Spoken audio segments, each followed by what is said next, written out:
I too was homeless, like most of you.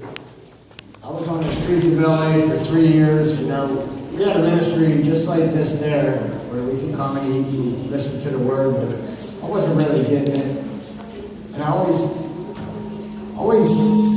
felt something there, but mostly I just went there to eat. So on the streets of LA, I just drank and pretty much didn't care about life anymore. I went there to die. I just figured I'd live the rest of my life on the streets. I had no desire to do anything different with my life. You know, I know what it feels like to walk down the street and be judged and be looked at as just some piece of dirt, you know. But as homeless people, we weren't always that way. We're people too, you know. And I have a space in my heart for homeless because I was for so long homeless. But I always wanted to speak to you guys. You know, I always wanted to speak here and just never had the nerve. So forgive me if I ramble and I'm a little bit nervous. But I'll tell you what happened. You know, I picked up that drink after being sober for a really long time. And at that time, when I picked it up again, I had a business, I had a fiance, and a good life, and a good family surrounding me, but I picked up that drink and just slowly lost everything. Next thing you know, it was so bad I just couldn't fix it. So I just left. And next thing you know, I'm in LA, homeless on the streets, and just gave up. So the reason I tell you that part of it is that the people that see us walking down the street as homeless people pushing our shopping carts and everything, they don't really know who we are or where we came from. We weren't always homeless. It was a video I loved that I was trying to get set up. And it's called Moments, and it talks about how this guy says he wasn't always this way. You know, he's had his moments. You know, I had everything. I had a great business, I had plenty of money, plenty of toys, but there's always been something missing. So, on the streets of LA, one of my drunken stupors, I fell off a picnic bench and banged my head on the concrete. And I woke up in the hospital 3 or 4 days later and was told that I was going to have brain surgery. I was in a daze. I didn't know one way or the other what that meant or what was going to happen. So they performed brain surgery on me. I remember waking up and trying to get out of the hospital bed, and all the alarms were going off, and I couldn't feel the floor. Well, it wasn't that I couldn't feel the floor, it was that my legs didn't work. You know, I was pretty much done. I was supposed to die in a hospital. So, after 6 months in a hospital bed, I'm trying to fast forward a little bit because they only give us a certain amount of time, but after 6 months in a hospital, I got back out, and you know, I learned to walk in about the 5th month. So I got out, and I was kind of weak, and Matthew actually met me not long after I got out of the hospital. But I still had an open wound on my head. I have a steel plate in my head now where you couldn't put my skull back together. And I went back to the park, and back to my shopping cart, and back to living on the streets and doing the same exact thing. And really didn't care. I figured this is my destiny, this is where I was supposed to be. I'm just going to live here until I die. Well, I was in the hospital, my partner that I always hung out with when I was homeless, we recycled together and made our way together. When he died, he just walking down the sidewalk one day and just fell over and died. And I figured, you know, that's pretty much what I'm going to do, stay out here until I just keel over and die. So I was sitting in that park at that bench where I banged my head and where I almost died, and a girl came walking up to me, just out of the blue, and asked me if I believed in Jesus, and I said I did, you know. So she asked if she could sit down. I said, sure. She was kind of cute, still don't know what she looks like. I just know she was pretty. And that's probably why I let her sit down. But then, you know, she asked me if I would want to take Jesus into my heart. And at that point, I had made arrangements because my nephew prayed for me when I was in the hospital. And after being out there for a week or two after the hospital, I realized that I couldn't handle it. I was too weak. So he had told me about some place up here in Oregon, and I planned on coming up here, but I had to figure out a way. And I had somebody working on that. But while I was waiting to figure out my ride up here, this woman prayed for me, and I took Jesus into my heart in that part. And she offered to pay my way up here when I told her what I was coming up here to do. I was coming up here to get into a Christian program, a ministry that deals with drug addicts, alcoholics, and people with all kinds of different life-changing problems, you know. But it's faith-based. So she went out of her way, was willing to pay my way up here to get into this program and see me get off the street. And she did. She supported me while I was through there. But still, my mind wasn't, and my heart was not completely open. But I got into that program, and I started getting into the Word and reading. And started seeing little things stand out to me. You know, that's how God works. So just little things will pop out of that Bible at you and say, wow, that really makes sense, or wow, that really applies to me. You know, you got troubles in life, you go to that concordance, and you can usually find something that will apply to your trouble. I only brought my Bible up for one verse because my sister pointed out to me last night. I told her I was speaking today, and I said, you know, the Bible doesn't talk about really homelessness. You know, I just didn't have a word for it then. But she said, you know, John, Jesus himself was homeless, and she was right. I forgot about that. In Matthew 8:20, it says,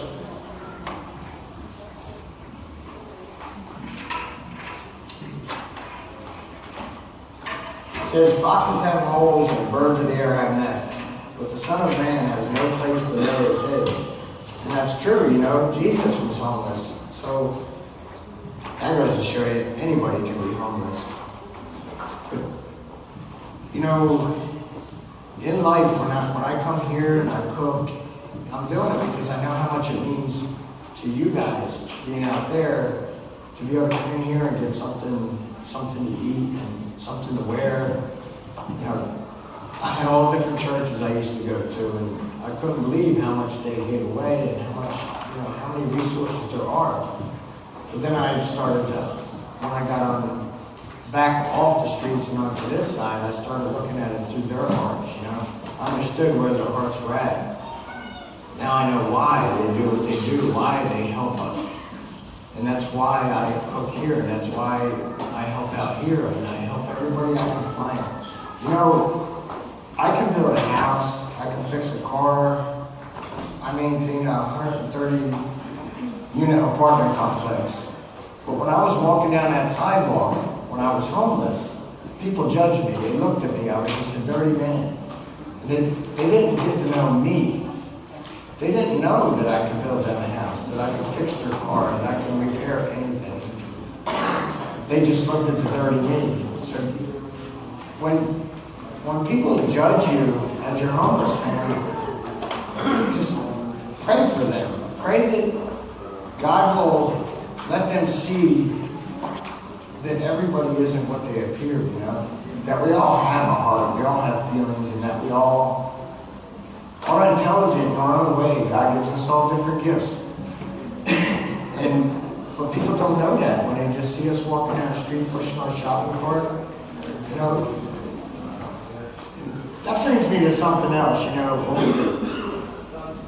I catch myself all the time if I'm cleaning my apartment or doing something to my truck.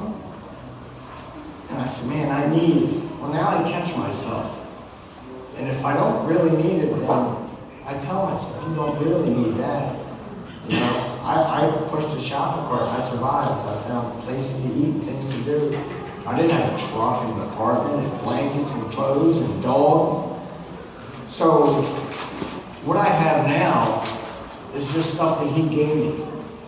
He knows what I need. He gives me the things I need. The things I want, if he feels they're necessary or if I deserve them, then I get the things I want. But I really wanted to speak to you guys so you can see just how God moves. That even as down and dirty and as hurt and beat up as I was, God still picked me up and put my feet back on solid ground so that I can come here and speak to you and let you see living proof of what God can do. God can get you off of the streets. All you got to do is ask Him. And I can't express, I'll bet anybody in here knows this feeling. When you walk down the street and you watch their lights on in their houses, in their cars in the driveway, and you see people putting that key in their door and going into their nice warm house. I don't know about you, but I used to say, man, I miss that. Man, I want that back. When I found God, I got the drive to get that back. You know? And I work hard now. I work harder than I've ever worked in my life, but that's just because He gave me that ability to continue to do the things I used to do. And now, that's what I'm addicted to, is living my life for God in the way He wants me to live it, and being the man He wants me to be. And I just pray that every one of you can experience God's love the way He's expressed it to me. I brought these backpacks. This particular one, this is the one I lived out of on the streets of LA. And I want to pass it on, and I want to pass this one on. I just need 2 homeless people. I was going to try and choose somebody. I just want 2 homeless people to come up. Homeless, not somebody in need. I want homeless people.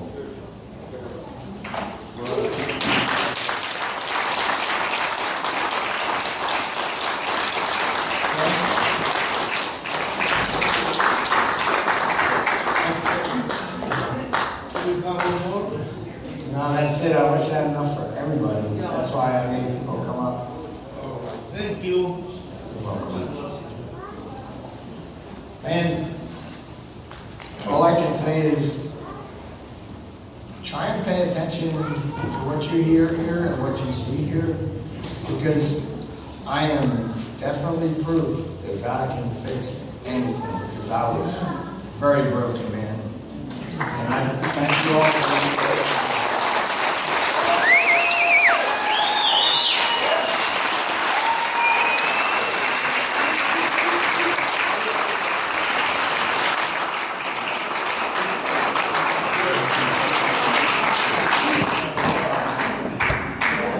I'm just going to pray for the meal real quick. You guys, hello. All right, I'm going to pray for the meal. John, bro, that was awesome, man.